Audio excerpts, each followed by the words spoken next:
오늘은 휴가를 가신 분들이 많아서 많이들 못 나오셨는데요. 우리 다음 주에 뵀으면 좋겠습니다. 속해 남성계 소풍이 있습니다. 7월달, 8월달 정해진 일정대로 잘 진행하셨으면 좋겠고요. 목적은 단합도 있지만 전도도 있습니다. 그래서 새로운 사람 같이 모시고 가셔서 같이 어울릴 수 있는 시간 되었으면 좋겠고요. 결정되는 대로 한 사람당 10,000원씩 지원해 드릴게요. 그래서 그 비용으로 커피 한 잔씩 하시면 좋을 것 같습니다. 남성교회 주관으로 탁구 대회 하신다는 얘기 들었어요. 8월 30일이 맞죠? 네, 8월 30일 날 우리 점심 먹고 오랜만에 운동 같이 좀 하려고 합니다. 그래서 탁구 대회 어떻게 진행되는지 구체적인 건 한번 우리 최병종 원사님한테 얘기 들어서 제가 다시 한번 말씀드리도록 하겠습니다. 그리고 우리 최수필 권사님 계시는 동안 족구 열심히 했었는데 가자마자 이제 날이 더워져서 그런지 멈췄어요. 날 좀 선선해지면 다시 시작했으면 좋겠습니다. 8월달 초하루 기도회입니다. 내일이 있습니다. 5시 15분에 모여서 잠시 기도할 거고요. 홀리위크는 3일부터 6일까지 저녁에 8시에 모여서 1시간 동안 기도합니다. 우리 같이 더위에 같이 기도하면서 심 모아봤으면 좋겠습니다. 금요일날 금요 한번기도회 8월 7일입니다. 저녁 9시에 모여서 같이 기도하겠습니다. 동참 부탁드리겠습니다. 용인시 중장년 행복센터 그 프로그램이 9월 18일까지 진행됩니다. 이제 8월달 내일부터는 이제 요번 주부터는 월, 수, 목, 금 4일 동안 진행이 돼요. 월, 수, 목, 금 4일 동안 한 번 강의 때 한 40명 정도에서 30명 정도의 사람이 와서 한 3시간을 여기에 머물다 가요. 아까 말씀드린 대로 이 공간이 그렇게 사용되고 있거든요. 그들에게 복음을 전할 수 있는 통로가 될 수 있도록 여러분이 좀 함께 해주시면 감사하겠습니다.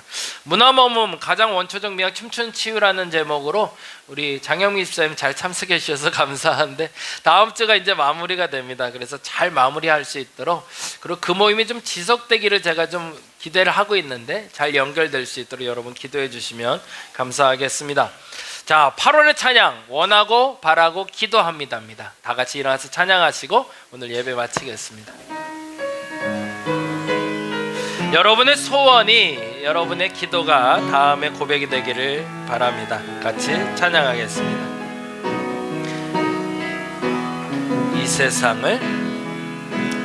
이 세상을 살아가는 동안에 나의 힘을 의지할 수 없으니 기도하고 낙심하지 말 것은 주께서 참 소망이 되심이 하나님의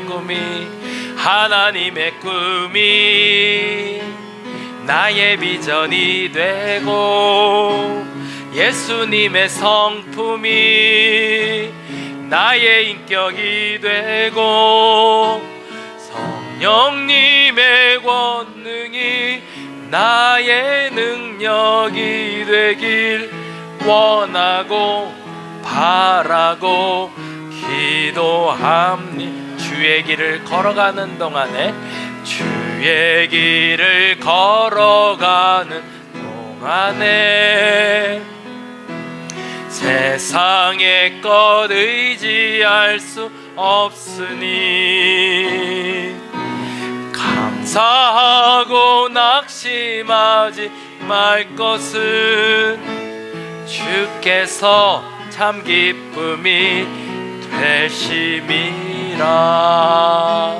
하나님의 꿈이 나의 비전이 되고 예수님의 성품이 나의 인격이 되고 성령님의 권능이 나의 능력이 되길 원하고 바라고 기도. 하나님의 꿈이